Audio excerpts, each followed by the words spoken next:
Fala, Besourados, trazendo aqui mais um vídeo para vocês. O vídeo de hoje é especialmente para o concurso da Polícia Militar do Estado da Paraíba. O assunto é a Lei de Abuso de Autoridade, que é um tópico aí, é um item do seu edital, tá? Se você está estudando para o concurso, você já percebeu aí que esse é um item do seu edital, tá certo? Eu já tenho um vídeo aqui no canal falando sobre noções de direito militar, uma aula completa sobre noções de direito militar, é só procurar aí no canal que você vai encontrar. O vídeo de hoje é sobre, então, abuso de autoridade, tá certo? Então, sem mais delongas, eu vou compartilhar com vocês aí o material, tá? Então, esse material aqui vai ficar disponível na descrição do vídeo, basta você acessar aí. Eu vou deixar em algum link aqui o material para você ter acesso, tá ok? Então, vamos lá. Então, essa aula aqui eu preparei, esse vídeo eu preparei, eu vou separar em duas partes, tá? Primeiro a gente vai abordar uma questão mais teórica da lei, né? Os principais pontos que a lei traz aí, que é importante você saber para sua prova. E depois no final a gente vai resolver algumas questões de concurso público. Se você já está estudando aí para o concurso, provavelmente você já está resolvendo algumas questões. E você já reparou que as questões que a sua banca vai cobrar aí, que é a banca IBFC, né? O Instituto, essa banca ela vai cobrar questões um pouco mais teóricas, né, da lei, do que os crimes propriamente ditos, tá? Eu vou abordar aqui nessa aula também os crimes, né? Vou abordar nessa aula aqui também os crimes em específico, os crimes em espécie, alguns crimes principais que eu reputo, né, como principais, os crimes que a banca pode tentar pegar você aí no contrapé, né? Mas se você já está resolvendo as questões, você percebeu que a banca está muito mais preocupada, né? É o perfil mais da banca cobrar questões mais de cunho mais geral do que os crimes em espécie propriamente dito. Tá bom? Você vai perceber, a gente vai verificar essa informação, esse fato, né?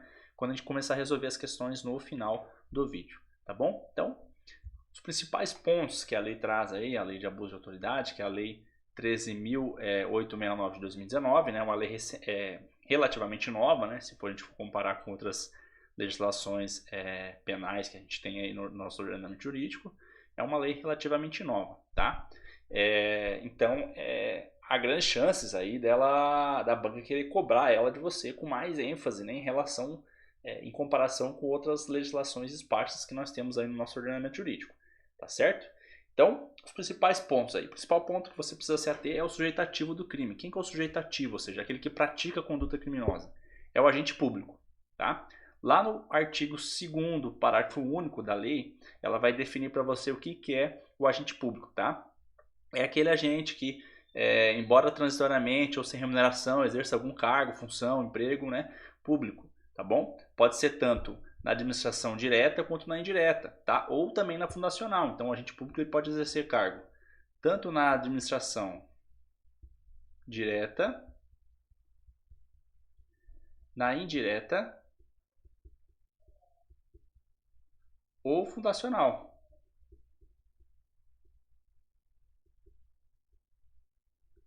Então, todo agente público que exerce alguma função, cargo, emprego, né, público dentro da estrutura da administração pública como um todo, ele vai estar adstrito, né, ele vai estar suscetível a ser responsabilizado aí pelos crimes que a lei de abuso de autoridade prevê, tá bom? Então, dentro do sujeito ativo do crime, a gente precisa destacar alguns pontos. Primeiro que o rol que está lá na lei, ele não é um rol taxativo, tá? O rol de órgãos, vamos colocar aqui o rol de órgãos, tá? O rol de órgãos ele não é taxativo.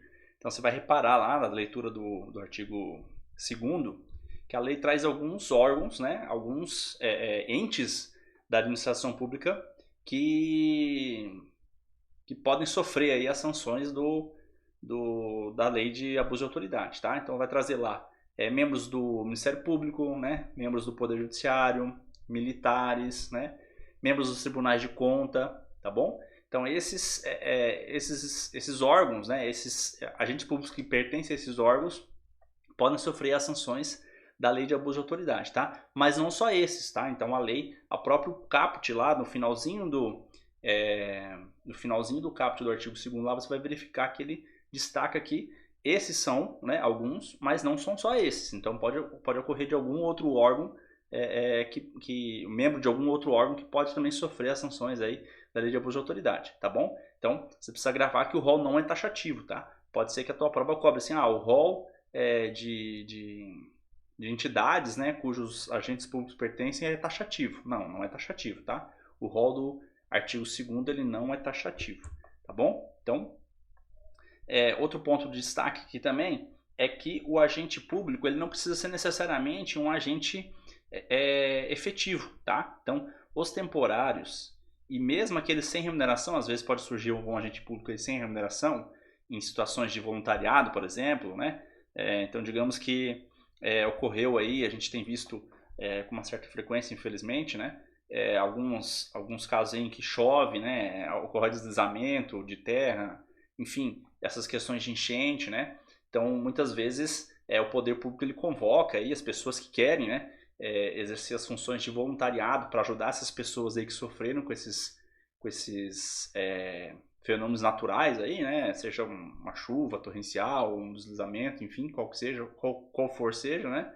Eles podem, a partir do momento que eles se investem dessa função, né, desse cargo, né, público, mesmo que voluntariamente, sem remuneração, e mesmo que também de forma temporária, eles vão estar, né, se durante essa realização desse serviço voluntário eles praticarem algum crime de abuso de autoridade, eles poderão responder pelas sanções da lei, tá certo? Então, não precisa necessariamente ser um cargo efetivo, né? A gente reputa, às vezes, no senso comum, de que quando eu escuto agente público, seria só aqueles agentes efetivos, né? Concursado, o concursado. Não necessariamente, tá? Ele precisa exercer, ele precisa ter algum vínculo com a administração pública, tá? Mas esse vínculo pode ser temporário, pode ser inclusive sem remuneração, né? Ele pode ter sido nomeado, né? Ele pode ter sido eleito, né? A gente tem os cargos políticos aí, a gente sabe que são temporários, né? Porque os mandatos eletivos eles são temporários, então, mesmo assim, eles podem sofrer as sanções da lei de abuso de autoridade, tá bom? Então, não necessita necessariamente que seja efetivo. Então, pode ser temporários e os de sem remuneração, inclusive, também podem sofrer as sanções aí, tá certo? Os colaboradores eventuais, que são aqueles que prestam serviços para a administração pública, eles não se enquadram, tá? Na definição do que seria agente público para fins de aplicação da lei de abuso de autoridade, tá bom? Então, aquele sujeito que, mesmo que individualmente preste algum serviço, mediante contrato, logicamente, né, para a administração pública, ele não se enquadra na definição do que seria agente público para fins de aplicação da lei, tá bom? Então, muita atenção nesse detalhe, já caiu em prova, tá? Então, o sujeito que colabora ali para a administração pública de alguma forma, prestando serviço, né? Por mais que a administração pública contrate esse sujeito para prestar um serviço típico da administração pública, muitas vezes isso acontece, né? Porque nem sempre a estrutura da administração pública é suficiente para tutelar e para agir em todos os casos, né? Então a administração pública precisa contratar alguém de fora para executar algum serviço que é típico dela, tá? Esse sujeito que está prestando esse serviço, uma simples prestação de serviço, não possui nenhum vínculo com a administração pública, então ele não está, inclusive ele não está sujeito às obrigações e direitos também de um funcionário, de um agente público, tá? Então ele só está prestando um serviço ali, ele é um particular nesse caso, então a ele não se aplica a lei de abuso de autoridade, tá? Mesmo que durante ali a execução do serviço, esse serviço seja eminentemente público, seja um serviço efetivamente de cunho público, mas por ele não conter nenhum vínculo com a administração pública, ele não pode não pode ser responsabilizado aí pelos crimes de abuso de autoridade. Se ele cometer alguma outra infração, aí vai para a esfera penal comum, né? Não de abuso de autoridade, leia-se, né? Mas os crimes da lei de abuso de autoridade não são aplicáveis a esse sujeito especificamente, tá bom? Então, tá aí, os colaboradores eventuais, eles não se enquadram, tá? Na definição do que seria agente público, tá bom? A lei, os crimes, né, que são praticados aí dentro da lei de abuso de autoridade, eles são de ação penal pública incondicionada. Isso quer dizer que o quê? Que o Ministério Público ele pode oferecer a denúncia contra aquele sujeito, né, aquele agente público que praticou o crime, independentemente de qualquer outra coisa, tá? Então, o Ministério Público, analisar a conveniência, né, depois de um inquérito policial, ou pode ser feito pelo próprio Ministério Público, iniciativa do próprio Ministério Público, não necessita necessariamente de um inquérito policial para isso, né? Ele pode oferecer a ação penal sem precisar de uma representação. Digamos que muitas vezes os crimes de abuso de autoridade eles vão ter uma vítima específica, né? Ou vai ser o preso, né? Ou vai ser a testemunha que está prestando um depoimento, ou vai ser algum particular, algum civil que foi buscar algum serviço público, né? E foi de certa forma constrangido, hostilizado, seja lá qual for, vai haver muitas vezes uma vítima específica. Então, o Ministério Público não precisa da representação, da vontade dessa vítima para oferecer a ação penal. Isso quer dizer que a ação penal é pública incondicionada, ou seja, ela não é condicionada a nenhum outro tipo de interferência, tá certo? Mas, né, se o Ministério Público, dentro do prazo legal que é cabido a ele, né, não ingressar com a ação penal pública, ela pode ser ingressada daí pela vítima, né? Então cabe a ação penal subsidiária, aqui é a ação penal privada, tá? Subsidiária da pública, tá? Essa ação aqui, ela ocorre quando? Quando a vítima, né, quando o Ministério Público, ele deixa de oferecer a denúncia no prazo legal, tá? Então digamos que o Ministério Público tem um prazo legal lá de 30 dias para oferecer a denúncia, tá certo? Se o Ministério Público não oferece essa denúncia dentro desse prazo legal, a vítima do crime de abuso de autoridade, né, aquele particular, aquele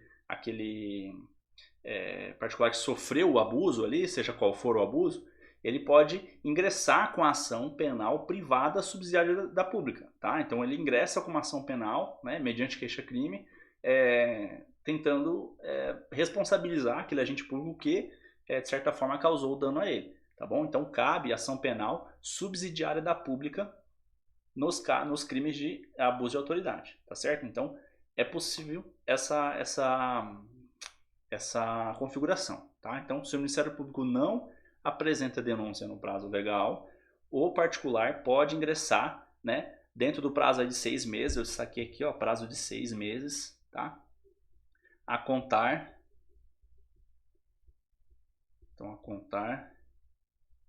do esgotamento, vou colocar aqui,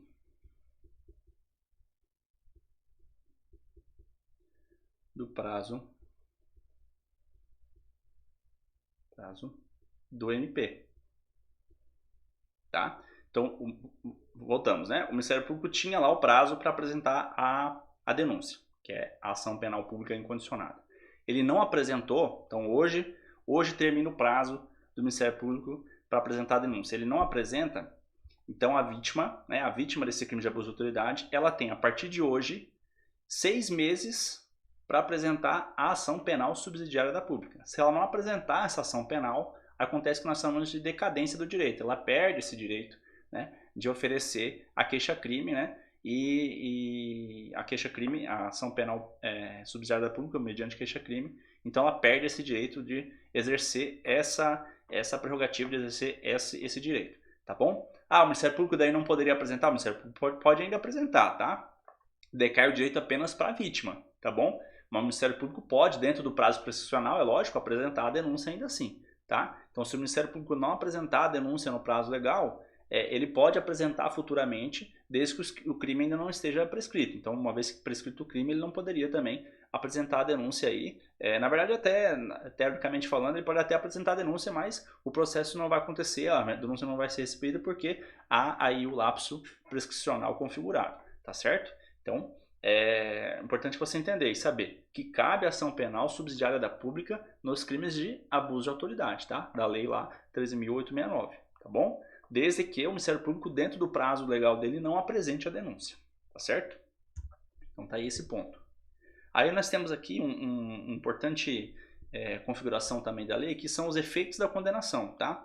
Quais são os efeitos da condenação por crime de abuso de autoridade, tá? Um dos efeitos, o primeiro efeito é indenizar o dano, tá bom? Então, cabe ao juiz durante a sentença, né, no momento da sentença, especificar qual que é o valor da indenização do dano, qual que é a monta aí, qual que é o dano, né, a extensão do dano também, geralmente vai indicar isso daí na sentença, tá bom? Então, é um dos efeitos da condenação, tá bom? É a indenização do dano. Esse efeito, ele é um efeito automático, tá? É um efeito automático. Então, decretou lá, sentenciou lá o agente público pelo crime de abuso de autoridade. Caso esse abuso tenha originado algum dano, tá? de alguma monta, seja moral ou material, poderá, né, caberá ao juiz aí aplicar a indenização, tá certo? No momento da sentença. O segundo efeito é inabilitação pelo período de 1 a 5 anos, tá? Essa é a inabilitação para o exercício do cargo, tá? Exercício do cargo. Beleza? Cargo, emprego, né? Emprego ou função. Pode ser também, tá? Aqui é um, tá? Ou função. Beleza? Então, muita atenção com esse detalhe aqui. Um efeito da condenação, um dos efeitos da condenação criminal pelo crime de abuso de autoridade é a inabilitação para o cargo pelo período aí de 1 a 5 anos, tá? Inabilitação para o cargo pelo período de 1 a 5 anos. Beleza? Outro efeito também que a gente pode encontrar aqui é a perda do cargo, tá? É um efeito também, é a perda do cargo. É claro que no momento da aplicação da sentença, o juiz vai fazer um escalonamento aqui, né?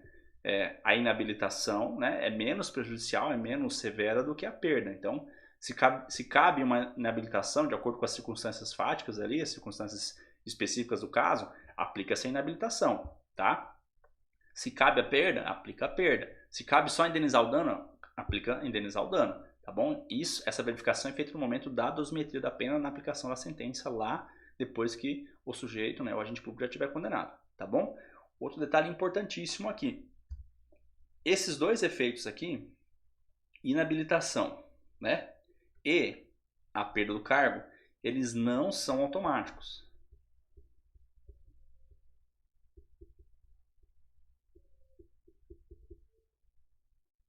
Opa, deixa eu parar aqui que ficou baralhado aqui.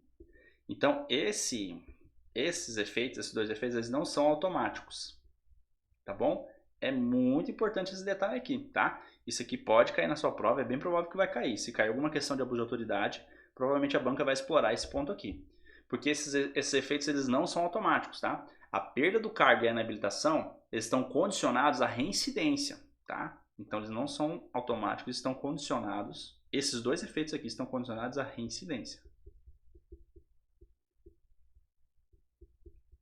E vão ser analisados pelo juiz no momento da sentença, tá bom? Então, digamos que o sujeito lá é primário, certo? Nunca praticou nenhum crime de abuso de autoridade. É a primeira vez ali que ele incorre em algum crime desse sentido. Então, só cabe para ele um efeito da condenação dele seria só indenizar o dano caso haja dano, né? Não tem como indenizar um dano se não houver dano, mas se houver algum dano, só caberia para ele a aplicação da indenização do dano. Esse seria o efeito da condenação para ele, tá? Além da pena, lógico, né? Digamos que foi condenado a uma pena lá de 1 ano, tá? 1 ano de detenção. Ele vai ser condenado a 1 ano de detenção, mas a pena aí, um efeito, uma pena acessória, vamos dizer assim, né? De indenização do dano, tá certo? A lei não fala em pena acessória, tá? Muita atenção nesse detalhe. A lei fala em efeitos da condenação, tá? Mas seria como uma pena acessória, né? No frigir dos ovos ali na prática seria como uma pena acessória, tá bom? Então a pena principal é a pena privativa de liberdade, tá? Ela pode ser substituída, a gente já vai ver aqui que a hipótese de substituição, mas a pena privativa de liberdade, digamos que seja 1 ano de detenção lá, ou 1 ano de reclusão, ela pode ter como efeito da condenação também a indenização do dano, tá? Se ele for um primário. Agora, se ele for reincidente, tá? Se ele for reincidente em crime de abuso de autoridade, muita atenção aqui também, que essa reincidência é específica, tá? Esse spec aqui é de específica, tá bom? A reincidência precisa ser específica. Ele já foi condenado por algum outro crime que não seja abuso de autoridade. Então, ele é primário, né? Ele, para todos os efeitos, apesar dele já ter uma condenação criminal, ele é primário para fins de aplicação da lei de abuso de autoridade, tá bom? Então a reincidência aqui tem que ser específica, tá? Então digamos que esse sujeito, esse agente público, ele já é reincidente em crime de abuso de autoridade, ele já foi condenado anteriormente por um outro crime de abuso de autoridade. Pode ser o mesmo crime que já está sendo julgado agora, pode ser algum outro crime, mas enfim, desde que seja um crime de abuso de autoridade. Nesses casos de reincidência, esse sujeito é reincidente, o juiz, analisado as circunstâncias aí, ele poderá aplicar uma dessas duas penas acessórias aqui, né? Ou um desses dois efeitos vão ser aplicados para ele, que é a inabilitação pelo período de 1 a 5 anos ou a perda do cargo, tá? Então eles não são automáticos, beleza? Esses efeitos que não são automáticos, eles estão condicionados especificamente à reincidência específica, tá? Então só terá, né, para reforçar aqui, só terá efeito da condenação de inabilitação para exercício do cargo ou perda do cargo se esse sujeito for reincidente, tá? Se ele não for reincidente, não se aplica, beleza? Agora nós temos aqui as penas restritivas substitutivas, tá? Que são aquelas penas que podem ser, dependendo das circunstâncias fáticas aí, que se reputem suficientes para tutelar o caso em tela, né, que está sendo discutido ali na justiça, a pena privativa de liberdade ela pode ser substituída, tá, por restritiva de direito. Tá? Essas aqui são restritivas de direito. Beleza? Quais são as únicas duas penas restritivas de direito previstas lá na legislação do crime de abuso de autoridade? É a prestação de serviços, tá? Ela pode ser a comunidade ou a entidade pública, tá? E a suspensão, suspensão pelo período de 1 a 6 meses do cargo também, né? Cargo, emprego ou função pública, com a perda de vencimentos e vantagens, tá? Então, esse sujeito... Então, o que acontece aqui? Ao invés desse agente público ser condenado por uma pena privativa de liberdade, ter uma condenação criminal por uma pena privativa de liberdade, onde ele pode, dependendo da quantidade de pena, aí, ser até preso, essa pena pode ser substituída por restritiva de direitos. Quais são? Prestação de serviço à comunidade ou, né, a suspensão do exercício do cargo pelo período de 1 a 6 meses sem receber. Tá? Então ele vai ser suspenso, ele vai ficar afastado do cargo que ele exercia, da função que ele exercia, função pública, e não vai receber. Digamos que o juiz decretou lá, substituiu a pena dele e suspendeu ele pelo período de 4 meses, vamos dizer aqui. Né? Então, suspendeu aqui pelo período de 4 meses, porque pode ser de 1 a 6 meses, certo? Então, suspendeu pelo período de 4 meses. Durante esses 4 meses, esse agente público, esse sujeito, né, vai ficar sem receber, tá? Ele vai continuar, né, sendo, ele não perde o cargo, ele continua sendo um funcionário público, mas ele vai ficar suspenso, ou seja, ele não vai poder exercer as atividades, vai ficar lá na casa dele, tá? Sem receber, tá? Então, essa é uma pena substitutiva de direito. Essas penas, elas podem ser aplicadas, tá? As restritivas de direitos, elas podem ser aplicadas cumulativamente,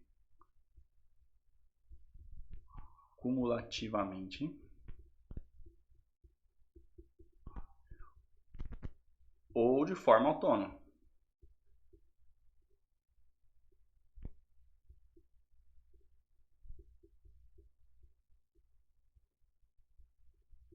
Tá? Então isso quer dizer o quê?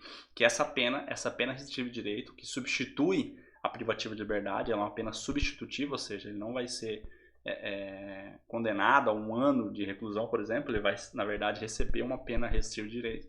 Ela pode ser aplicada. Então o juiz pode, no momento na situação, analisar as circunstâncias fáticas ali, lógico, né? Quais circunstâncias? Ele pode analisar a gravidade do crime, em quais circunstâncias foi praticado, né? A intensidade que o agente público usou aí para praticar dessa infração penal. Então, analisadas todas as circunstâncias fáticas ali do caso concreto, o juiz pode aplicar as duas juntas, né? Prestação de serviço e suspensão, tá? Ou pode aplicar só uma, só prestação de serviço ou só suspensão, tá? Isso quer dizer isso daqui, que elas podem ser aplicadas cumulativamente ou de forma autônoma, tá certo? Outro ponto que a gente precisa entender aqui também é que a responsabilidade criminal, tá, pela lei de abuso de autoridade, ela independe, tá, da civil ou administrativa, tá bom?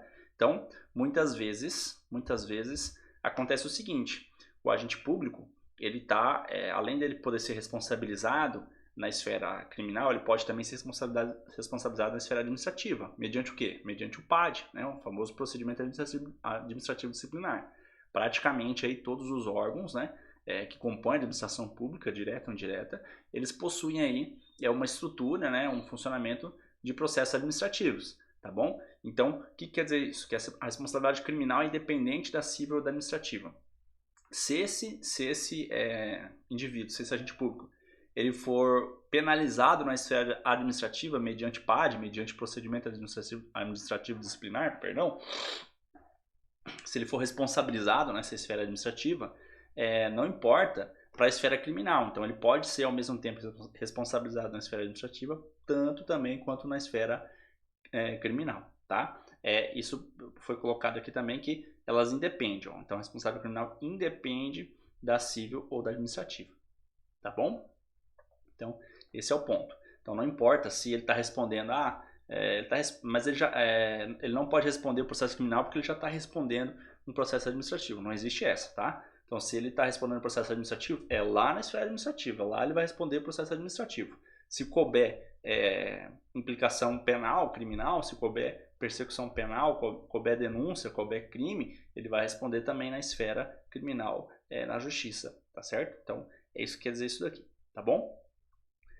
Aqui outro ponto também importante dentro dessa temática é que reconhecida a autoria e materialidade na esfera criminal, não se discute mais isso na esfera administrativa ou civil, tá bom? Então, uma vez reconhecida a autoria e materialidade na esfera criminal, apesar delas serem independentes entre si, mas uma vez que reconheceu a autoria na esfera criminal, não se discute mais esses assuntos na esfera civil administrativa, tá? Então, por exemplo, digamos que esse agente público já está sendo processado criminalmente lá na esfera criminal, lá na justiça, lá perante o juiz, tá certo? Foi oferecida a denúncia, tá? Essa denúncia foi recebida, esse sujeito ele foi julgado e condenado. Então, nessa condenação, o que o juiz reconheceu? Ele reconheceu que a autoria, né, a materialidade do crime existiu e a autoria está devidamente comprovada e apontada para aquele agente público, tá bom? Então, já está reconhecida essa autoria, ele foi condenado, então a autoria foi reconhecida e a materialidade também. Uma vez que reconhecida a autoria e materialidade, eu não posso, né, o agente público, esse agente público foi condenado lá na esfera criminal, ele não pode ir lá na esfera administrativa dizer não, mas eu não fui o autor dessa infração disciplinar que vocês estão julgando aqui, né? Ou na esfera civil, não, mas não fui eu. Não pode dizer isso, porque ela já foi reconhecida lá na esfera criminal, então ela não pode ser rediscutida na esfera civil administrativa, tá certo? Então esse quer dizer esse ponto aqui específico da lei de abuso de autoridade, tá? Há outro ponto também, o último ponto aqui, de forma geral, antes da gente passar para os crimes em espécie, né? É que faz coisa julgada o reconhecimento de estado de necessidade, legítima defesa, estrito do cumprimento do dever e exercício regular de direito, tá? Então, uma vez que na esfera criminal, tá? Foi reconhecida lá o estado de necessidade, a legítima defesa, ou estrito cumprimento do dever legal, ou ainda exercício regular do direito, isso não pode ser mais discutido também na esfera administrativa ou civil, tá certo? Então, o que quer dizer isso daqui? Quer dizer o seguinte, que digamos que esse sujeito foi denunciado lá, esse agente público foi denunciado pelo crime de abuso de autoridade, um crime específico de abuso de autoridade. Digamos que seja o constranger lá, preso a exibir-se, enfim.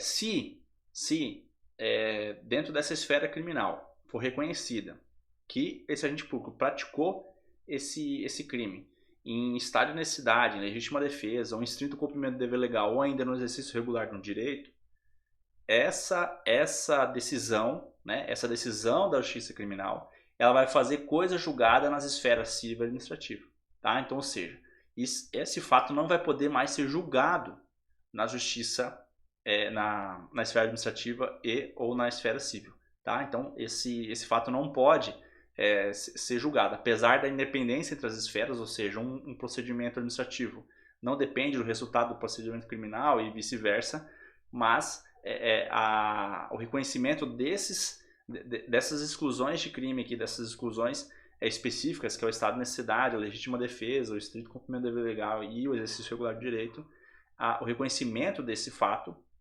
ele faz coisa julgada, ou seja, não há como discutir mais, não há como o sujeito ser processado lá na esfera administrativa por esse mesmo fato. Ele pode ser processado por algum outro fato, mas pelo fato que foi julgado, né, em estado de necessidade ou legítima defesa, por exemplo, aqui na esfera criminal, ele não vai poder ser julgado lá na esfera administrativa, tá bom? Então, isso que quer dizer que fazer coisa julgada, tá? Então, ou seja, foi julgado, já era. Então, não há mais possibilidade de verificar isso daqui, tá certo? Então, esse é o último ponto aí, de cunho mais teórico aí da lei de abuso de autoridade. Agora a gente vai partir para a análise específica dos crimes, tá? Então, quais são os principais crimes aqui que podem surgir na sua prova, né? E tem relação direta, inclusive, com a atividade policial, né? Que você, quando passar no concurso aí da Polícia Militar do Estado da Paraíba, vai exercer, né? Vai verificar isso bastante na prática, tá certo? Se você chegou até aqui também, vou lembrar, né?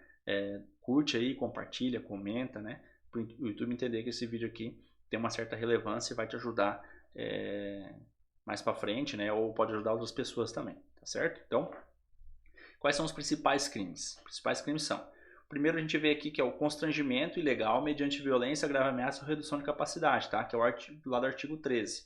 Esse aqui é aquele crime que é obrigar ali o preso a se expor, né? Obrigar o preso a, digamos que o preso tem uma tatuagem, o policial obriga o preso a mostrar a tatuagem, tira foto do preso, né? Você já deve ter visto aí de situações também de que, sei lá, o policial pega alguém pichando ali e obriga o cara e picha a cara do cara, né? Pega o spray dele e picha ele. Ou obriga dois sujeitos aí que estão praticando algum crime, faz com que eles se beijem, né? Já deve ter esses vídeos aí. Perdão. Já deve ter visto esses vídeos aí na internet com bastante frequência, né? Essas situações acontecendo. Então, isso é crime, tá? Pela lei de abuso de autoridade, essas situações elas são situações vexatórias, né? Ou são situações que exigem que obrigam o preso a se expor, também podem configurar crime de abuso de autoridade, tá? Então tá aqui um detalhe do crime, que é constranger o preso a exibir-se, né? Submetê-lo à situação vexatória, que é isso que eu falei para vocês aí do beijo, né? Pode ser um exemplo. Ou ainda que obrigando o preso a produzir prova contra si ou contra terceiros, tá? Então, por exemplo, a polícia militar prendeu um sujeito lá e mediante ameaça ou violência física, muitas vezes, obriga o sujeito lá a desbloquear o celular dele para capturar alguma prova que está dentro do celular, algum indício, né, de prática de crime que está dentro do celular. Essa conduta do policial pode ser configurada como crime de abuso de autoridade, desde que praticado nas circunstâncias aqui do artigo 13, tá? Então ela tem que ser mediante violência, tá bom? Essa conduta precisa ser com grave ameaça, né? Ou violência ou grave ameaça, ou ainda os dois, né? Muitas vezes também. Ou ainda redução de capacidade, ou seja, o preso, sei lá, tá algemado já no pé, na mão, né? Então ele está com a capacidade de resistência dele reduzida, a quase zero, né? Porque já está algemado nos pés e nas mãos. E daí o policial, ou o juiz, ou o promotor obriga ele a se expor, a mostrar alguma tatuagem que tenha no corpo, enfim. Isso não pode, tá? Isso pode configurar o crime de abuso de autoridade, tá certo? Outro crime aí também, é importante pra gente mencionar, é o constrangimento mediante ameaça de prisão a prestar depoimento, tá? Que tá lá no artigo 15 da Lei de Abuso de Autoridade, tá bom? Então esse aqui é o constrangimento que o juiz, muitas vezes o juiz, né, é um crime mais específico, né, para situações do Poder Judiciário, o juiz obrigaria uma testemunha, uma determinada testemunha, a prestar um depoimento. Ou pode ser um delegado de polícia também, né, ou às vezes até um promotor de justiça no âmbito de procedimento investigatório criminal, né, os PICs, no âmbito do Ministério Público. Mas aí é constranger uma testemunha. O crime especificamente diz respeito a constranger uma testemunha a praticar, a prestar o depoimento dela. Não, fala, você vai prestar o seu depoimento, senão eu posso te prender, entendeu? Então, é um crime muito específico, porque o crime do artigo 15 lá, ele exige, né, que a ameaça seja de prisão, tá? Vocês vão ver lá que é bem específico, tá? Então eu teria que ameaçar essa testemunha, ameaçar ela de prisão para que ela preste o depoimento, tá? Mas dentro desse crime tem duas observações importantes, que diz respeito ao interrogatório do acusado, tá? Então aqui seria da testemunha, né? Seria mais uma forma mais abrangente de testemunha, vou colocar aqui. Tá? Então o CAPT lá do artigo 15, ele é mais específico para testemunhas, depoimento de testemunhas. Aí nós temos dentro do parágrafo do artigo 15 a questão específica do interrogatório, tá? Então estão dois pontos importantes para vocês saberem aqui.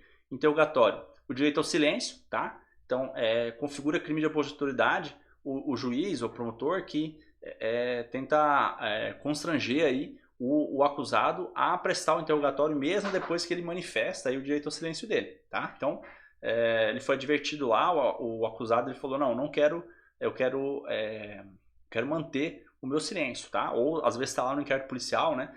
Na autoridade, o delegado lá tenta constranger o interrogatório, tenta constranger o acusado de prestar o seu interrogatório. Se ele manifestou o direito dele de silêncio, não pode forçar ele a falar, senão configuraria o crime de abuso de autoridade, tá certo? O segundo ponto é que o interrogatório, né? Também dentro do interrogatório, o acusado que ele manifesta aí que tem advogado, né? Ele opta pela presença do advogado, assistência do advogado, e a autoridade ali, pode ser o delegado de polícia, pode ser o juiz, pode ser um promotor, eles, mesmo assim, eles procedem com o interrogatório, eles continuam com o interrogatório sem a presença desse advogado, tá? Sem a presença, então eu coloquei aqui, ó, sem a presença ou assistência do advogado ou defensor público, tá bom? Então, o acusado falou lá, falou, não, eu tenho advogado, meu advogado é fulano de tal, né? Então, seria uma obrigação aí da autoridade trazer esse advogado para que esse acusado seja assistido por advogado e daí sim proceder com o interrogatório, tá certo? Então, é muito difícil isso acontecer na prática, né? Porque quando a gente fala de procedimento criminal, sempre vai ter um advogado, tá? Se o sujeito, né, se o acusado ele não contratar um defensor, vai ser nomeado, como eu já coloquei aqui, vai ser nomeado defensor público para ele, tá bom? Mas um juiz, por exemplo, numa audiência de instrução criminal, não poderia iniciar um interrogatório, tá? Não poderia iniciar um interrogatório sem a presença do defensor, seja o advogado constituído ou um defensor público. Muitas vezes o que acontece é, se o advogado constituído não aparece, o defensor público nomeado não aparece, eles pegam um lá no corredor lá, mas tem que ter a presença aí de um advogado, caso contrário poderia configurar o crime de abuso de autoridade, tá certo? Outro crime aqui importante também de monta aí, que a gente viu, teve uma alteração inclusive em 2022, né, com a lei que alterou o crime de abuso de autoridade, é o crime de violência institucional, que é aquele crime onde as autoridades, né, o agente público aí, ele intimida, né, ele de certa forma, ele no proceder aí do depoimento, no proceder das perguntas, ele intimida ou causa algum constrangimento para vítimas de crimes violentos, tá? Então aqui teria que ser crimes violentos, né?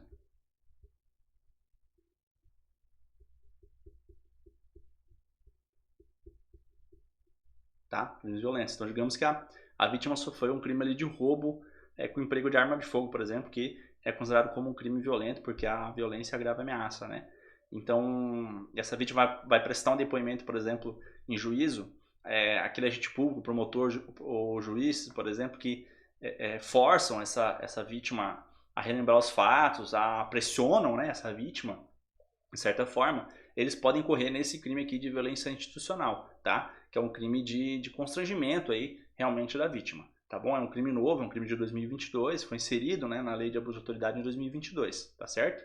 Então é um crime você precisa ler lá o artigo 15A, né? É importante fazer a leitura completa dele para você entender quais são as nuances, tá? Mas basicamente é isso daí, tá? São os crimes, é um crime que é praticado aí pelos agentes públicos, né? Pode ser praticado pelos agentes públicos, e configura justamente essa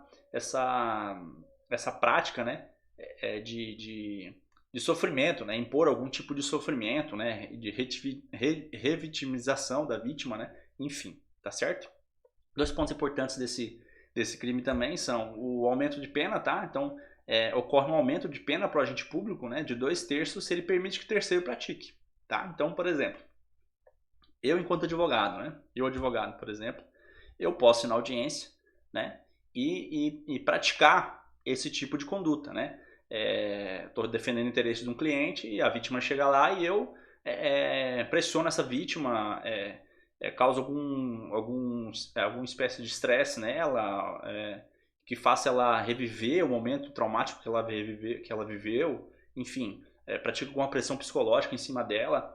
Se o juiz permitir que eu faça isso, se o juiz assistir isso e não fizer nada, ele vai incorrer na pena, tá? Do crime de violência institucional com aumento de 2/3, tá? Então, porque ele vai ser aí, de certa forma, também conivente com a minha conduta, tá bom? Por que eu, enquanto advogado, não respondo? Porque eu sou um particular, eu não sou um agente público, tá bom? Mas cuidado, né? Cuidado quando o assunto for advogado, tá? Eu vou fazer um asterisco aqui, uma observação, que é o defensor ativo, tá?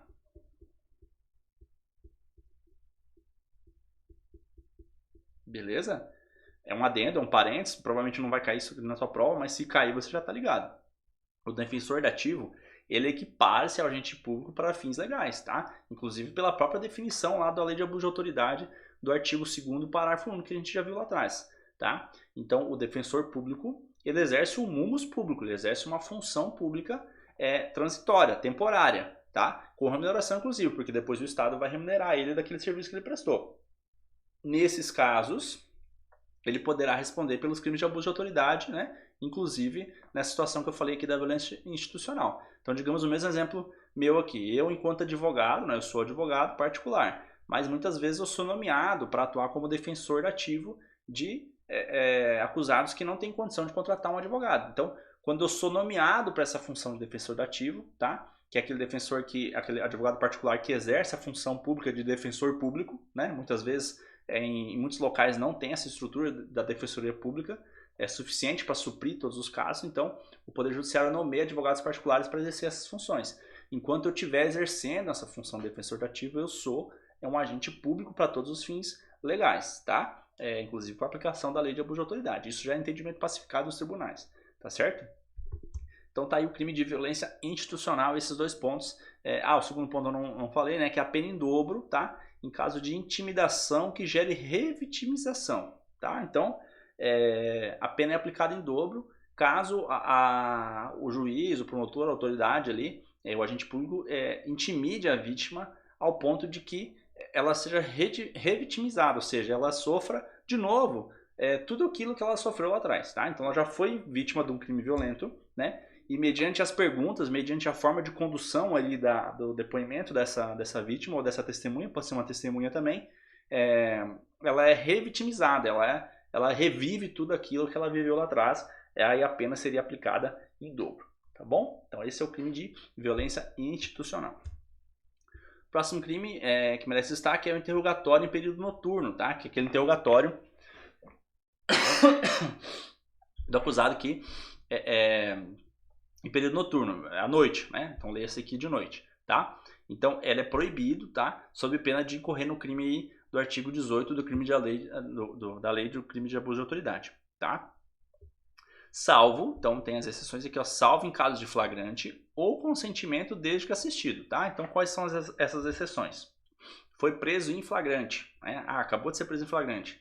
Ele poderá ser interrogado, a prisão em flagrante ela não tem horário para acontecer, né? Então pode acontecer de dia, pode acontecer de noite, pode acontecer de madrugada, enfim. Então esse sujeito foi pego em flagrante de madrugada, 4 horas da manhã. Ele vai ser conduzido para a delegacia de polícia, tá? Pela polícia militar, que no caso é você, o policial militar que vai ser aprovado aí, né? Você vai conduzir esse sujeito para a delegacia, tá? Lá na delegacia, um escrivão, uma autoridade, né? Pode ser um escrivão de polícia, muitas vezes é o escrivão, mas pode ser um delegado também, vai poder proceder com o interrogatório desse sujeito sem problema nenhum, tá? Porque é um caso de prisão em flagrante, tá bom? Não pode acontecer o seguinte, não pode acontecer desse sujeito já estar preso. Então, digamos que esse sujeito, ele foi preso em flagrante, né? Digamos, né? Pode acontecer. Ele foi preso em flagrante uma determinada data. E lá na prisão em flagrante dele, ele falou, não, eu não quero me manifestar, só vou me manifestar em juízo. O delegado fala, tudo bem. O delegado pede uma prisão temporária para ele, porque o delegado quer investigar mais, o juiz decreta, ele está preso temporariamente, né? Então ele foi conduzido a uma delegacia, né, uma carceragem, está preso lá temporariamente ou até preventivamente, tá bom? Aí durante a investigação o delegado resolve, não, vou chamar aquele sujeito de novo, né? Para prestar interrogatório, vamos ver se dessa vez ele quer prestar interrogatório dele.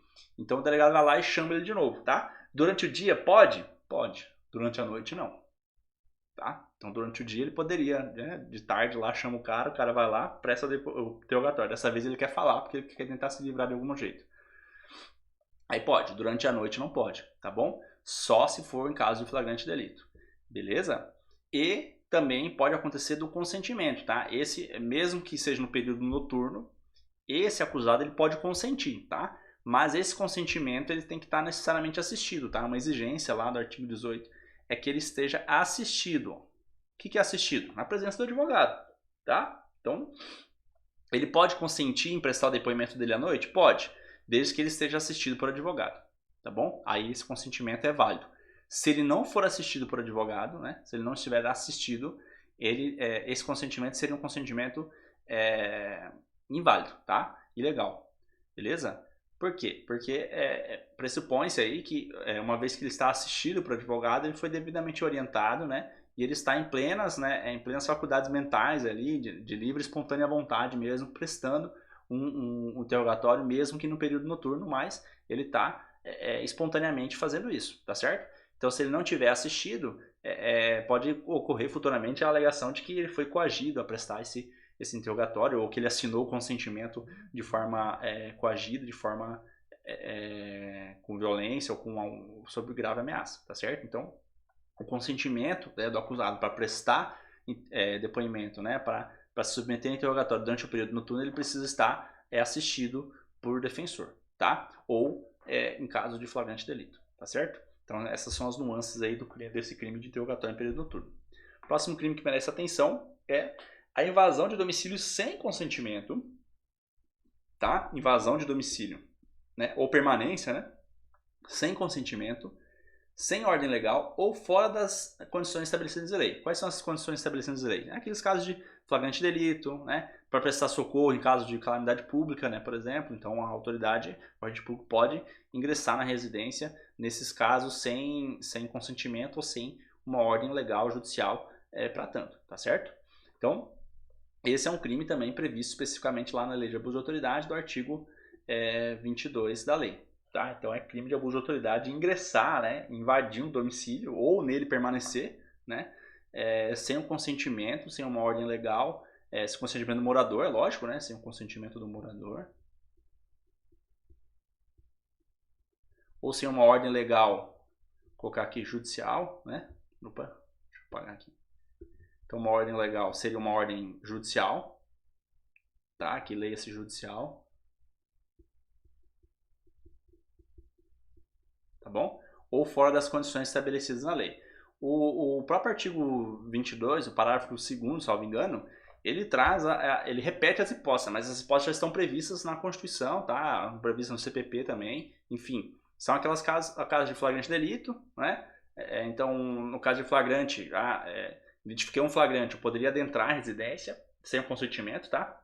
Muita atenção nesse detalhe aqui, que o STJ tem reconhecido ultimamente, tá? Se a tua prova pedir entendimento do STJ, acho muito difícil, mas é um parênteses importante para você também entender o contexto todo. Se a tua prova pedir entendimento do STJ, vocês vão ter que fazer uma interpretação diferente, tá? Da entrada na residência em casos de flagrante, tá bom? Então, mesmo nesses casos, né? O Poder Judiciário, o STJ principalmente, ele tem entendido que a necessidade, né, ou do consentimento aqui, mais especificamente falando, né, a necessidade de um consentimento expresso, tá? Então, esse morador ele teria que escrever, fazer por extenso, escrito, assinar algum documento, algum papel atestando esse consentimento, tá? A alegação só de que o morador consentiu, né? A alegação feita pela polícia, por exemplo, de que o morador consentiu, né? Às vezes chega numa audiência, não, mas o policial fala no seu depoimento, né? O morador consentiu a nossa entrada. O STJ já tem entendido que só essa alegação não é o suficiente, apesar do policial militar ter fé pública, né? Mas só essa alegação não seria suficiente. Necessitaria de algum documento, algum consentimento expresso, tá certo? Mas isso é entendimento do STJ, tá? A lei não exige esse consentimento expresso, escrito, né? Enfim, a lei só menciona o consentimento, tá bom? Então, dois detalhes importantes sobre esse delito aqui, que a entrada coagida, né, mediante violência ou grave ameaça, tá? Configura o crime, tá bom? Então, é lógico, né? Então, se eu invadi, né? Eu invadi o domicílio sem consentimento, tá bom? Mas aí o morador, eu falo que o morador consentiu, né? Não, o morador consentiu. Mas aí eu chego lá depois e o morador fala que não. Na verdade, ele consentiu, só que ele consentiu mediante violência ou grave ameaça. Aí tá configurado o crime também, tá bom? Isso é uma consequência óbvia, uma consequência lógica, né? Então, o consentimento, a permissão, né, que é dada ao agente público para ingressar na residência, ela tem que ser livre e espontânea, né? Ela não pode ser coagida de qualquer outra forma, seja por ato violento ou por grave ameaça, tá certo? Outro ponto importante aqui é o mandado de busca e apreensão após as 21 e antes das 5. Tá? Então, o mandado de busca e apreensão cumprido após as 21 e antes das 5, né, ou antes das 5, né, nesse período aqui, né, compreendido entre as 21 e as 5, ele configura crime de abuso de autoridade, tá? Então, aqui é crime. Beleza? Então, aqui é importante fazer uma diferenciação também, tá? Pode cair na sua prova.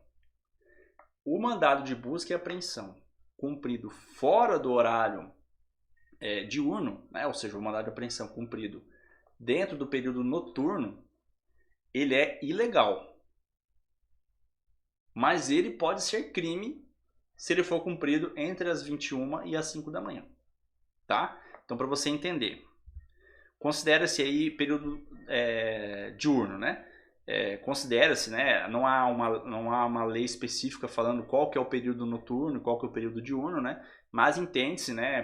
Pela praxe policial, pela praxe da doutrina, pela praxe da jurisprudência, entende-se que entre as 6 horas e as 18 horas seria o período diurno, tá certo? Seria o período diurno.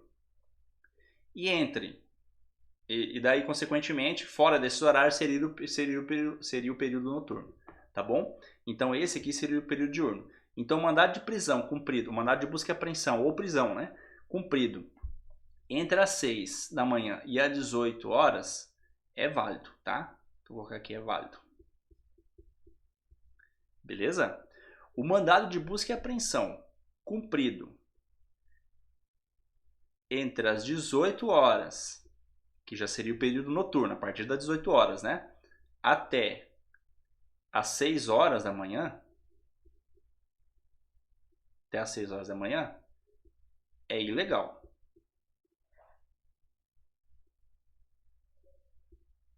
Tá certo? Esse mandado de busca, ele é ilegal. Qualquer prova coletada, qualquer indício coletado dentro desse mandado de busca e apreensão, ele não vai poder ser usado no processo porque o ato ele é todo ilegal. Tá bom? Mas ó, detalhe para a lei de abuso de autoridade. Se ele for cumprido entre as 21 e as 5 da manhã, é crime. Beleza? A conduta do agente público, ela vai ser criminosa. Tá? Então nós temos a diferença entre ilegalidade do ato, né? Então, cumpriu o mandado de prisão às 7 horas da noite. Todo o mandado de prisão, todo aquele mandado de busca e apreensão que foi cumprido ali, todas as provas coletadas, elas vão ser ilegais, elas não vão poder ser usadas no processo, tá bom? Mas esse agente público ele não vai responder por crime, tá? Ele só vai cair por terra ali o que ele fez, toda a atividade, todo exercício da função dele que ele fez ali, não vai valer de nada, né? Ele vai perder trabalho, na verdade, porque ele cumpriu o mandado de busca e apreensão fora do horário previsto, fora do horário legal, tá certo? Agora, se ele cumprir esse mandado de busca e apreensão entre as 21 e as 5 da manhã, aí ele vai configurar como crime, tá certo?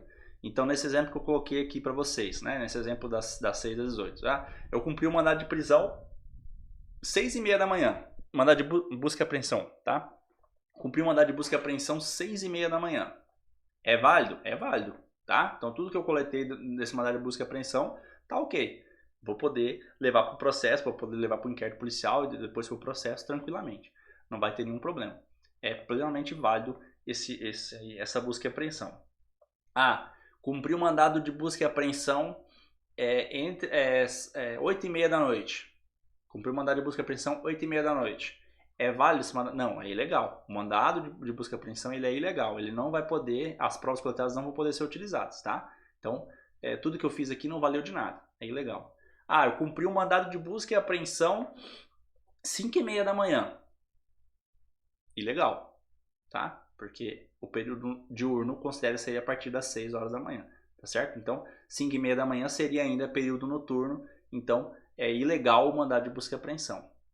Cumpriu o mandado de busca e apreensão 9h30 da noite, é crime. Então, além de ser ilegal, lógico, né? Além de ser ilegal, tudo aquilo que eu coletei dentro da busca e apreensão, mas além da ilegalidade da busca e apreensão, aquele agente público vai responder pelo crime de abuso de autoridade, tá certo?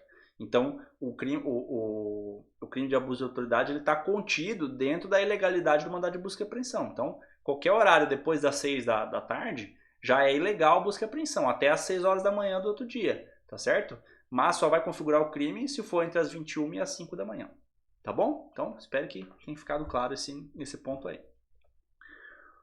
Outro crime, requisitar instauração ou instaurar procedimento investigatório, tá? Então, aquele que requisita ou instaura. Então, eu posso ser uma autoridade chefe do meu órgão ali, da minha entidade pública, e posso requisitar para uma autoridade inferior a instauração de procedimento investigatório. Eu posso, por conta própria, instaurar também. Então, nesses casos, seria crime do artigo 27 da Lei de Abuso de Autoridade. Se, lógico, né, se a requisição ou a instauração, né, ela seja feita com a falta de qualquer indício, tá? É lógico, se há algum indício, né, se há algum indício de infração penal ou administrativa, aí eu poderia sim instaurar sem problema nenhum e sem o risco de incorrer no crime do artigo 27, tá bom? Mas, se eu faço a instauração ou requisito a instauração desse procedimento sem qualquer indício, ou seja, acordei um dia e falei, não, vou instaurar um procedimento contra aquele cara lá que é o meu desafeto, por exemplo. Aí, configura o crime de abuso de autoridade, tá bom? Então, ocorrendo aí a falta de indícios, aí eu estou dentro do crime de abuso de autoridade. Se houver algum indício, lógico, é plenamente possível a instauração, até porque é necessário também a instauração para apurar se houve alguma prática penal ou administrativa, né, infração administrativa, tá certo? Então esse crime aqui ele abrange as esferas penal e administrativa, tá? Então aqui poderia ser, por exemplo, um inquérito policial, né? Então um exemplo do penal aqui poderia ser o IP, que é o inquérito policial, tá certo? Do administrativo aqui poderia ser um PIP, né? Que a gente chama de PIP, que é procedimento investigativo preliminar, tá? Ou investigatório preliminar, é o PIP dentro da esfera administrativa, tá bom? Então, instaurar esses procedimentos sem indício, né? Sem indícios suficientes aí para instauração, configuraria o crime de abuso de autoridade, tá certo? E não há crime, tá? Não há crime em casos de sindicâncias ou investigações preliminares sumárias, desde que justificadas, tá? Essa investigação preliminar sumária é uma investigação prevista em lei também, que é a IPS, né? Também é em âmbito administrativo, tá? A sindicância e a IPS são em âmbitos administrativos, tá?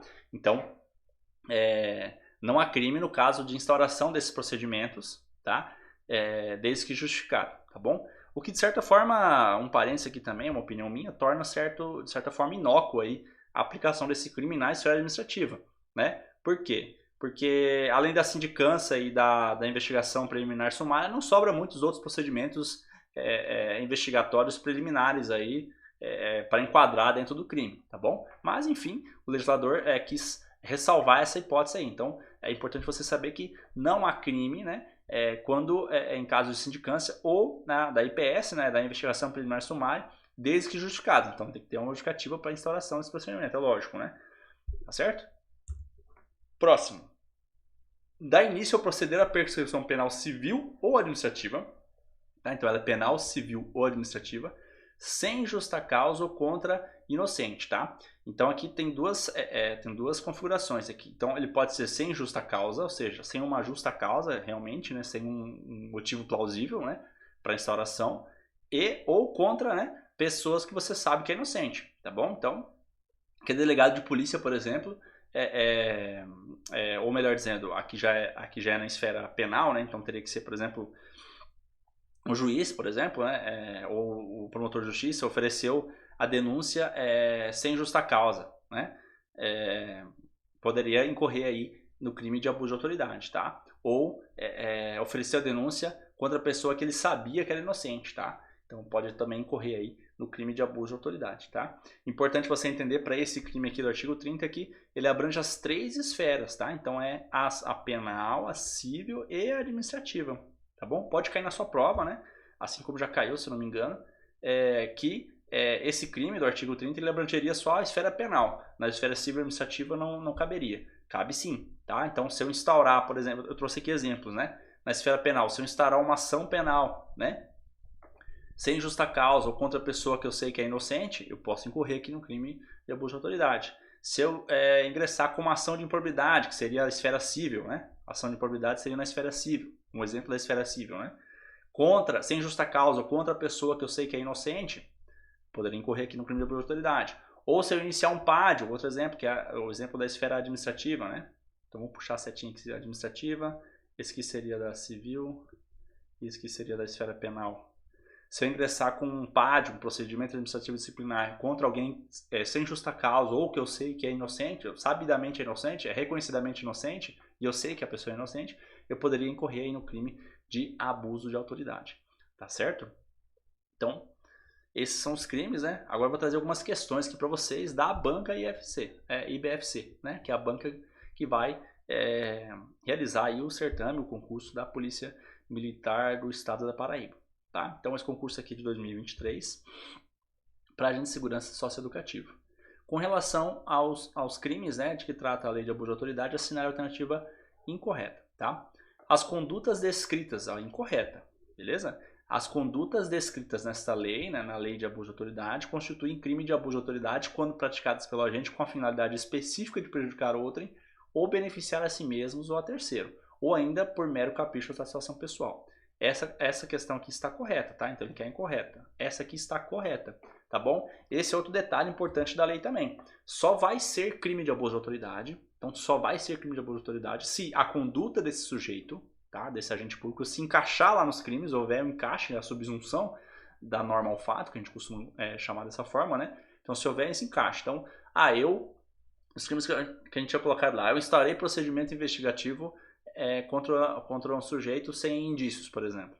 Então, isso seria uma conduta típica, né? É uma conduta que se encaixa dentro do crime lá do artigo 27 da lei, tá certo? Mas eu tenho que fazer uma outra análise, tá? Eu tenho que fazer a análise do quê? Se a conduta que eu pratiquei, né, esse fato de eu instaurar procedimento investigativo, se ele, tá, tem um fim específico, a finalidade específica de prejudicar esse fulano, né? Prejudicar esse sujeito aí, se ele é um desafeto meu, por exemplo, enfim, ou se ele tem para beneficiar a mim mesmo. Então, se eu instauro esse procedimento para beneficiar, digamos que eu sou o verdadeiro autor do crime, e eu instauro o procedimento contra ele para que a polícia investigue ele, não investigue eu, por exemplo, né? Seria um exemplo disso. Ou ainda por mero capricho de satisfação pessoal. Então, é necessário esse dolo específico, tá? Então, a lei de abuso de autoridade, todos os crimes que estão previstos na lei de abuso de autoridade, eles necessitam do dolo específico, tá? Então, há necessidade desse dolo específico. Além do dolo de praticar a conduta, né? Além da prática da conduta em si, né? Constranger o preso, colocar preso homem e preso mulher na mesma cela, também é um crime da lei de abuso de autoridade. Além dessa conduta, eu preciso ter o dolo específico de praticá-la com essa finalidade específica de prejudicar aquela pessoa, né? Então, eu tenho que comprovar, quem vai aplicar aí o crime, a lei, né? Tem que comprovar, o Ministério Público nesse caso, vai ter que comprovar aí que realmente aquele agente público teve finalidade específica de prejudicar. Então não pode ser querer, por exemplo, eu coloquei lá, mas não tenho nada contra esse fulano. Eu coloquei porque não tinha outro lugar para colocar ele, por exemplo. No exemplo que eu dei colocar na cela homem e mulher na mesma cela, ou sei lá, enfim. Eu tenho que ter essa finalidade específica, tá certo? Então, a alternativa A está correta. B. A divergência da interpretação de lei ou na avaliação de fatos e provas configura abuso de autoridade. Isso aqui está errado, tá, pessoal? Ele pede aqui incorreta, então a letra B é a nossa alternativa. Tá? A letra B é a nossa alternativa. Por quê? A divergência na interpretação de lei ou na avaliação de fatos e provas não configura, tá? Então aqui não configura abuso de autoridade. Beleza? Esse aqui é o que a gente chama do crime de hermenêutica, tá? Então poderia acontecer na tua prova cobrar dessa forma, o crime de hermenêutica. Seria exatamente isso daqui. Eu não posso penalizar alguém, um agente público, porque ele diverge na interpretação, tá? Então digamos que ele interpretou a norma de uma forma diversa do que deveria ter sido interpretado. Então eu não posso aplicar a ele o crime de abuso de autoridade, tá certo? Então percebam, a lei de abuso de autoridade, inclusive eu salvo engano, eu já gravei um vídeo aqui no canal falando sobre isso. Muito se falou quando a lei veio, né, em 2019 lá, que agora a polícia não pode fazer mais nada, enfim, houve um movimento aí, principalmente da ala policial, nesse sentido de ir contra a lei, mas essa lei, a lei de antes era muito pior, tá? A lei que antes de 2019, né, que foi substituída pela lei de 2019, ela era pior, tá?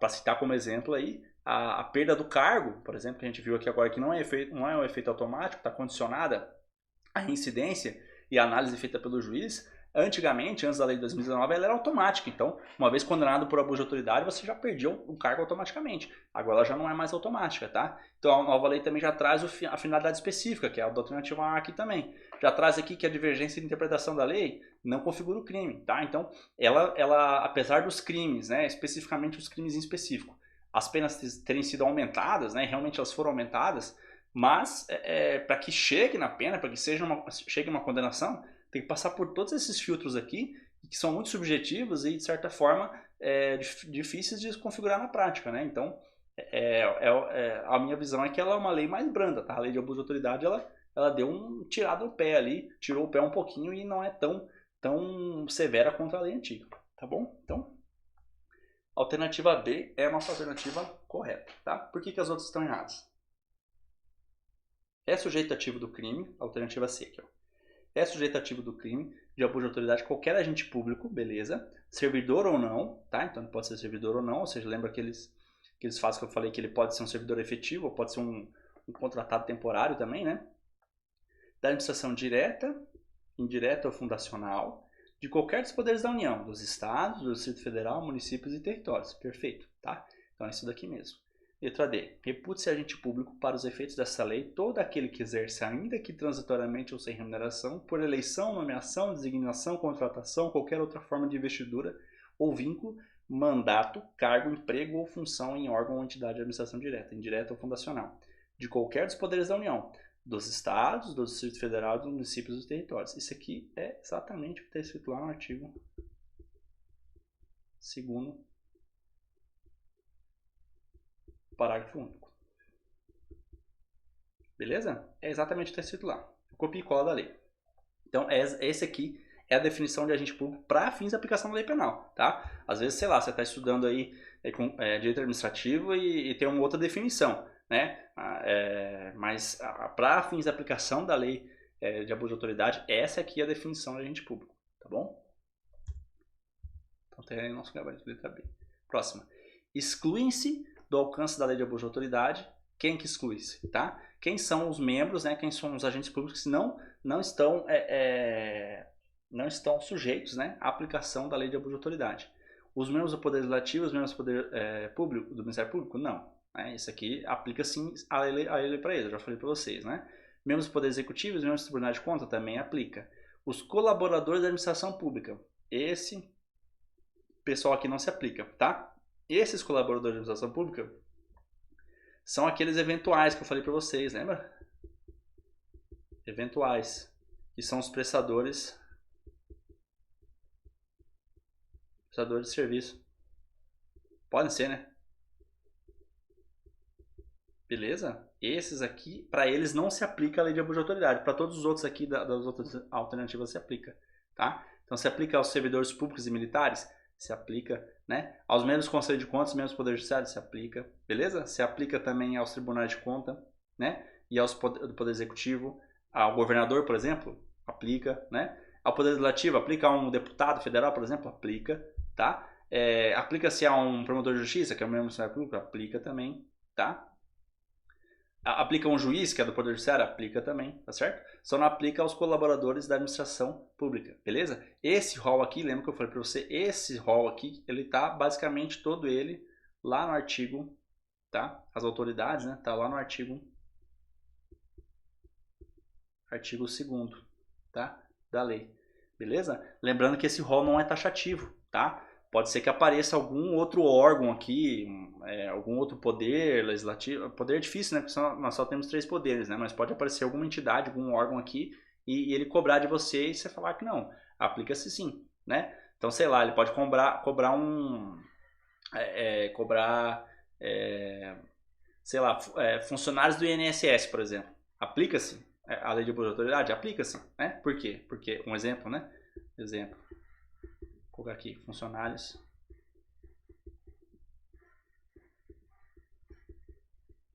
do INSS. Por quê? Porque o INSS é uma autarquia federal, né? Da administração indireta, né? É uma autarquia. Então se aplica, tá? Lembra que eu falei para vocês lá que aplica-se a todos os membros, tanto da administração direta, da indireta e da fundacional. Digamos que tem alguma fundação pública, né? Por exemplo, outro exemplo, a FUNAI. FUNAI é uma fundação pública, né? É uma fundação pública. Então, os membros da FUNAI são agentes públicos para fins da aplicação da lei penal? Da lei de abuso de autoridade? São sim, tá? Então, o funcionário da FUNAI ele pode praticar crime de abuso de autoridade, tá bom? Porque ela é um órgão fundacional, né? Vou colocar aqui, fundacional. Então, veja bem, a FUNAI e a INSS, eles não estão aqui, ó, tá? Eles não estão dentro do rol lá do artigo 2. Você vai ver que eles não se enquadram, né? Porque eles não são do Tribunal de Contas, né? Não são do Poder Legislativo, apesar de ser do Executivo, né? Mas são indiretamente, né? Não são do Ministério Público, não são do Poder Judiciário, mas mesmo assim a eles se aplica a lei de abuso de autoridade, né? Os agentes que compõem o órgão, né? Porque assim prevê lá o artigo 2º, tá certo? Então, tá aí a alternativa C é a alternativa correta. Beleza?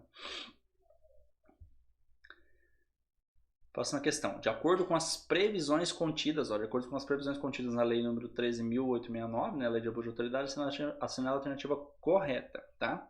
Não faz coisa julgada em âmbito civil, assim como no administrativo disciplinar, a sentença penal que reconhecer ter sido ato praticado em estado de necessidade, legítima defesa, estrito cumprimento do dever legal e no exercício regular de direito. Faz coisa julgada sim, lembra que eu coloquei para vocês lá, tá certo? Então, uma vez reconhecida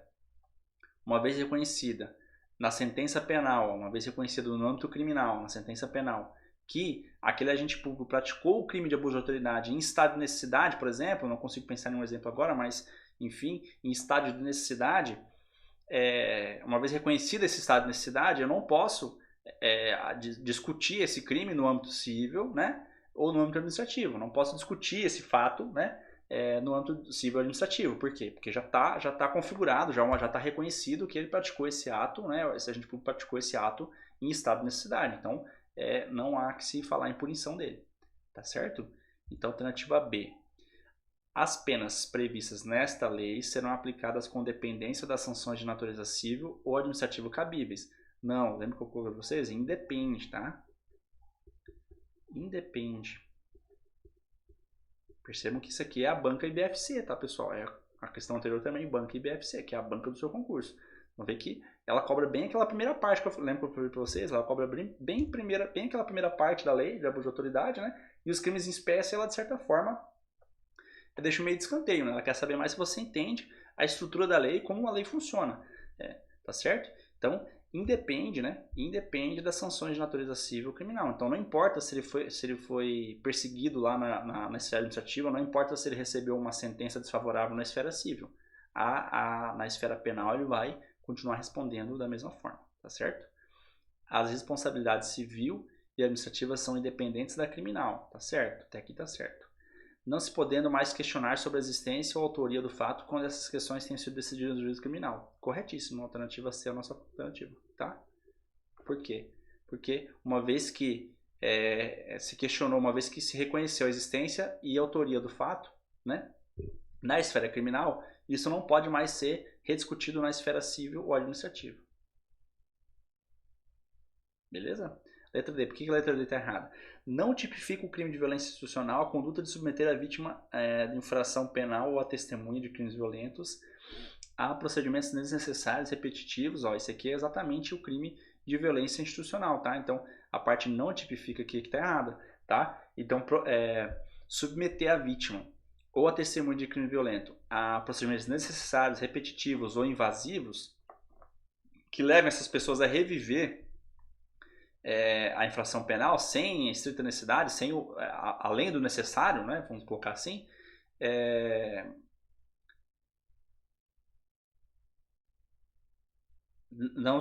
não configura crime. Então, está dizendo que não configura crime, né, apenas infração administrativa. Não, configura crime sim, porque exatamente, não tipifica o crime, né, que é exatamente isso. É crime de violência institucional. Na verdade, na esfera administrativa, eu nem sei se tem alguma coisa nesse sentido, tô nesse sentido, mas na esfera criminal a gente sabe que tem, que é exatamente isso aqui, é o crime de violência institucional, tá certo? Então a letra C é a nossa alternativa correta. Próxima questão, para procurador do município, ó. IBFC também, banca de vocês. No crime de abuso de autoridade constitui efeito da condenação. Quais são os efeitos da condenação no crime de abuso de autoridade? Perda de bens e valores? Será? A perda do cargo, do mandato ou da função pública? Inelegibilidade para o exercício do cargo, mandato ou função pelo período de 1 a 10 anos. Primeiro, né, os prazos aqui, não tem nenhum prazo lá que é de 1 a 10 anos, né? Então, a gente tem de 1 a 6 meses, né? E tem de 1 a 5 anos. Não sei se vocês lembram dos prazos lá, mas esses eram os prazos, né? A inabilitação pelo período de 1 a 10 anos, ó, a inabilitação para exercício do cargo, né? Ela é sim um efeito da condenação, tá? Ela é um efeito da condenação. Só que não é pelo período de 1 a 10 anos, né? Ela é de, não sei se vocês lembram lá, é de 1, né? 1 a 5 anos. Tá certo? Então, inabilitação mas não é esse o prazo. Então, esse aqui também estaria errada. A perda de bens e valores? Fala lá sobre perda de bens e valores em algum lugar na lei? Não, ela fala sobre reparação do dano, né? Então, a gente não tem perda de valor, a gente tem reparação. Reparação do dano. Né? No caso de efeito da condenação, reparação do dano. Tá? Nós temos, no caso de pena substitutiva, né? Pena restritiva de direito substitutiva da privativa de liberdade, né? a pena de suspensão, né? Suspensão do exercício do cargo pelo período de 1 a 6 meses, lembra lá? Só que com perdas de vantagens e vencimentos. Tá? Não é perda de bens e valores. Ele fica suspenso da atividade, né? Fica suspenso da função pública dele, tá? Esse agente público que praticou o crime, foi condenado pelo crime, mas ele fica suspenso e perde aí o direito de receber os valores, fica sem receber durante o período da suspensão, pode ser de 1 ou a 6 meses, tá bom? Então a nossa única alternativa aqui é a alternativa B, né? É a perda do cargo, exatamente um dos efeitos da condenação, tá? Lembrando, nós temos 3 efeitos da condenação, tá? 3 efeitos da condenação.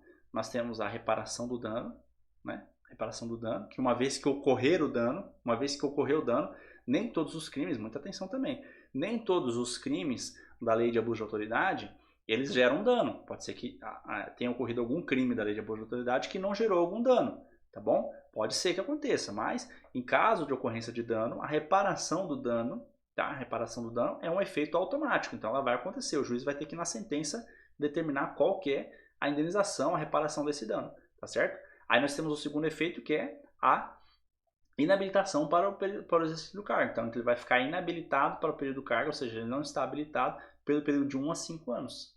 Tá certo? Então, ele fica inabilitado pelo período de 1 a 5 anos. Ou ele pode ainda perder o cargo, seria uma consequência, um efeito mais severo, que é a perda do cargo. A inabilitação e a perda do cargo, elas não são automáticas. Tá? Elas necessitam, né? Elas necessitam da reincidência, então aquele sujeito ele tem que ser reincidente em crimes de abuso de autoridade, é uma reincidência específica, tá? Não é uma reincidência genérica, é uma reincidência específica, beleza? E o juiz que vai aplicar esse efeito, tá? Então não é um efeito automático, o juiz também vai ter que na sentença dizer, ó, estou aplicando a perda do cargo, por quê? Porque esse fulano aqui já foi condenado antigamente, né? Por mais de uma vez, inclusive, um exemplo, né? Por crime de abuso de autoridade, tá certo? Então não é automática, tá? Então esses são os 3 efeitos. Vou colocar aqui de novo, efeitos, pra você gravar mesmo, tá? Efeitos. Nós temos reparação do dano. Nós temos a inabilitação.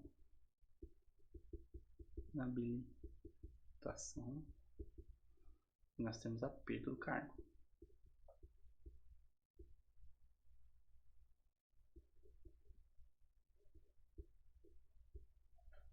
Perda do cargo. Tá certo? Então, muita atenção nesse detalhe também. Nós temos a diferença, tá? Pena restritiva de direito, a gente fala em suspensão do cargo. Suspensão, tá? Em pena restritiva de direito, a gente fala em suspensão do cargo. Em efeito da condenação, a gente fala em inabilitação para o cargo, tá? Então, quando você lê inabilitação, você vai ler o quê? Você vai ler que é o período de 1 a 5 anos. Inabilitação, 1 a 5 anos. Suspensão para exercício do cargo, período de 1 a 6 meses. Tá? Então, quando eu falo em suspensão, 1 a 6 meses. Inabilitação, 1 a 5 anos. Tá? Vou colocar aqui também. Ó. Então, quando eu falo em inabilitação,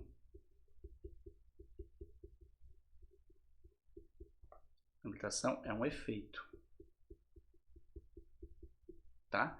E ela ocorre, né, ela pode acontecer de 1 a 5 anos, tá? Quando eu falo em anos, é inabilitação. Quando eu falo em suspensão, opa, aí não, né, meu amigo? Escrevendo errado. Perdão, é o embalo, suspensão, quando eu falo em suspensão, tá? Suspensão é uma pena restritiva, então vou colocar aqui, ó, restritiva. E ocorre de 1 a 6 meses. Então não falo em anos, eu falo em meses, tá certo? Então essa é a diferença. Tá aí o nosso gabarito, a letra B. A perda do cargo é um efeito da condenação. Próxima. A recente lei de abuso de autoridade, lei 13.869, muito discutida política e socialmente nos últimos anos, determinou... Vamos pular tudo isso daqui, né? Vamos lá. A partir do exposto, assinar a alternativa incorreta. Tá? A gente já estudou a lei, então vamos direto para as alternativas. Se a gente perceber aqui na alternativa que depende de alguma coisa do enunciado, você volta e lê o enunciado, tá? Então vamos lá. A. Configurará abuso de autoridade de agente público o ato de constranger detento mediante redução de sua capacidade de resistência a submeter-se à situação vexatória ou ao constrangimento não autorizado em lei. Tá certo, tá? Isso aqui é um dos crimes lá do artigo 13, lembra que a gente viu lá? Primeiro crime lá, né? Um dos primeiros, né? Artigo 13 da lei. Beleza? Artigo 13 da lei. Não é só mediante redução da capacidade, tá? Pode ser também tá? Então, pode ser também por violência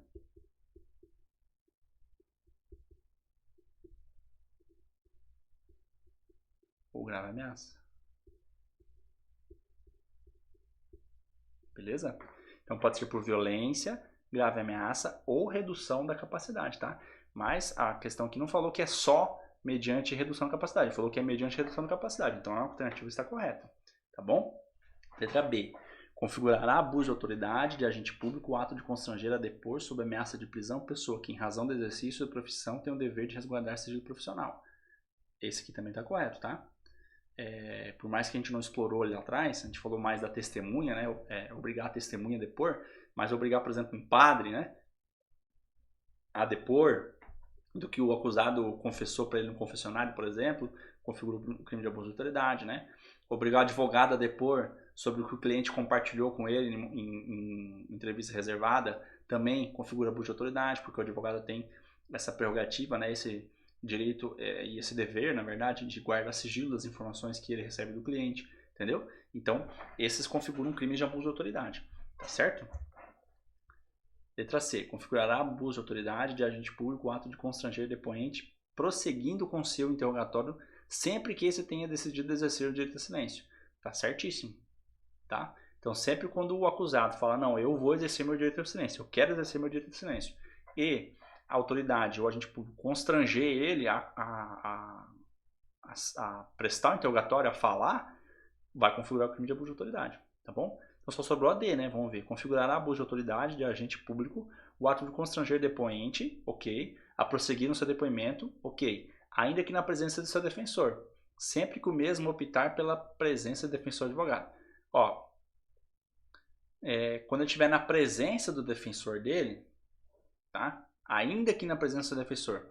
Aqui é muito interessante porque é o seguinte, eu acho, né, eu vejo pelo menos que constranger a pessoa a praticar alguma coisa que ela não queira deveria ser abuso de qualquer forma, tá? Mas para fins de aplicação da lei de abuso de autoridade, esse constrangimento, né, para prestar, para prosseguir no depoimento, seria só se ele não tivesse, se ele tivesse na ausência do advogado, não é ainda que na presença do seu defensor, é na ausência do seu defensor, tá?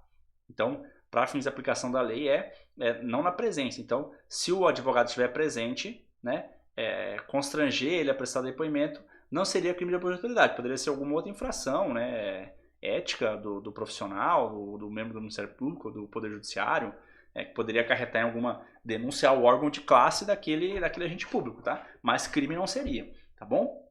Então, a letra D é a alternativa incorreta, que ele pede aqui é incorreta, né? Então, letra D é a alternativa incorreta, tá bom? Porque é exatamente essa parte aqui, ó, ainda que na presença, tá?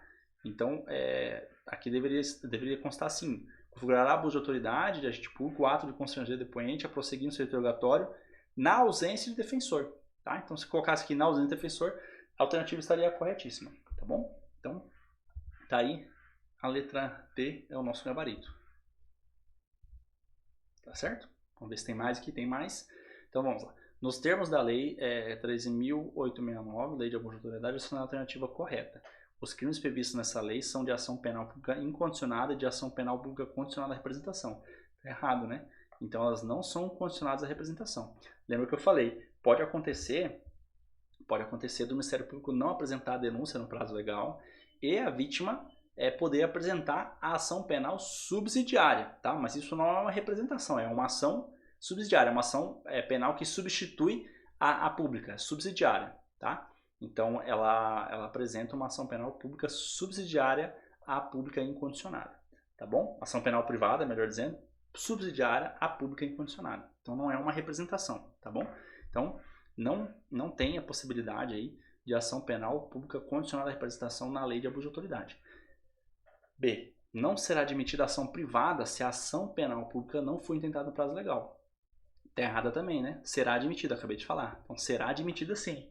Então, se eu sou vítima de algum crime de abuso de autoridade, fui lá, prestei depoimento da delegacia, né, estou acompanhando o processo, porque eu quero acompanhar aquela autoridade específica lá, seja qual for, praticou um crime de abuso contra mim, por exemplo, né?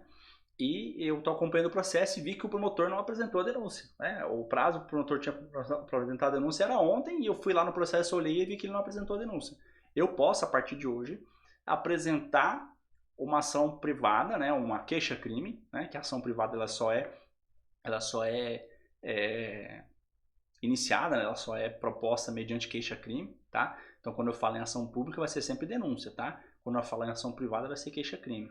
Então, eu apresento uma queixa-crime, né? Eu escrevo lá no título da minha peça, eu escrevo queixa-crime, né? Subsidiária da ação penal pública, né? Que o Ministério Público deveria ter apresentado, não apresentou. Explico lá que o Ministério Público tinha um prazo até ontem para apresentar, não apresentou, então por isso agora estou apresentando uma queixa-crime, tá certo? Então, é perfeitamente possível essa possibilidade.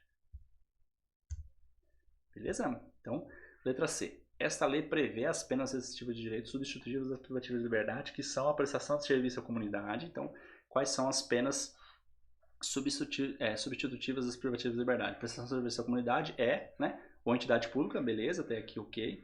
E a suspensão para o exercício do cargo, da função ou do mandato, pelo prazo de 1 a 6 meses com a perda dos vencimentos e vantagens.